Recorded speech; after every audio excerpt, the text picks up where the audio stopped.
ভালো না, এই কাজটা ঠিক না। আল্লাহ পাক আজকে আপনাকে হয়তো 1 কোটি টাকা দিয়েছেন, কালকে আল্লাহ না করুক 1000 টাকার জন্য মানুষের কাছে হাত পাততে বাধ্য করতে পারেন আল্লাহ পাক। এমনও কিন্তু দিন আসতে পারে। দিন সবসময় সমান থাকে না। আজকে আপনার কাছে 1 কোটি টাকা আছে, কিছু মনে হচ্ছে না।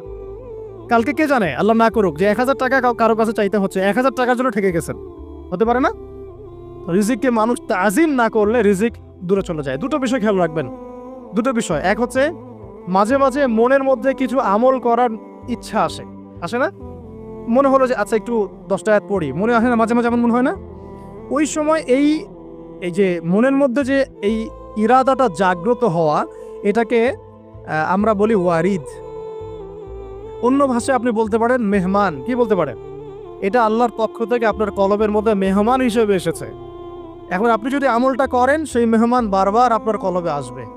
যদি আপনি ওই সময় আমলটা না করেন, মেহমান চলে যাবে।